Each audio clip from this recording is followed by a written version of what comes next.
Hello mga beshi ko! Samahan niyo ako sa mabilisang unboxing nitong Insta360 Go 3. In-order ko nga pala to kasi madami siyang pwedeng gawin. Tsaka ang presyo nga pala nito nasa 600 Brunei. Sa pera naman natin sa Pilipinas nasa 24,000. Ngayon lang ako ulit bumili ng mahal. Alam ko kasi magagamit ko to lalo na sa pagbablog. Tingnan niyo naman kung gaano siya kaganda. Napakaliit pa, very handy. Tingnan nyo naman kasi laki lang siya ng hinlalaki ko. Ngayon naman tingnan natin yung loob ng box. Meron siyang charger. Type-C pala yung type ng charger niya. Ito namang isa, dyan mo siya i-stick. Ay, hindi pala. Ayan, dahil mali ako ng una, inulit ko yung unboxing. Ay, ang unang kinuha ko, dyan mo pala siya pwede i-stand. Mamaya papakita ko sa inyo kung ano ilalagay dyan.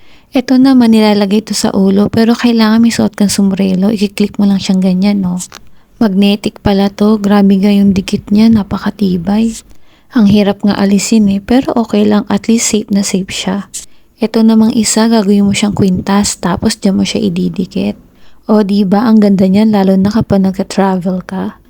At ito nga pala yung sinasabi ko sa inyo na kailangan idikit dito sa may una. Yan, no? Tapos, dyan mo na siya ididikit para magiging stand mo na siya. Ito naman parang case niya. Kapag nilagay mo siya dyan, magka-charge siya ng kusa din dyan. Tingnan nyo naman kung gaano kaganda yung screen. Tapos, pwede mo siya i-flip para makita mo yung sarili mo habang nagre-record ka. Nung dinikit ko na nga, ayan, nag-charge na siya ng kusa. O, diba? Ang ganda niya. Excited na nga ako mag-record ng video gamit tong Instago 3. At ayan, sinubukan ko na siya i-on. Hanggang 2.7K nga pala yung solution ng video niya. Tapos pag aalisin mo siya, kailangan mo pindutin yung nasa gilid para madali siyang alisin.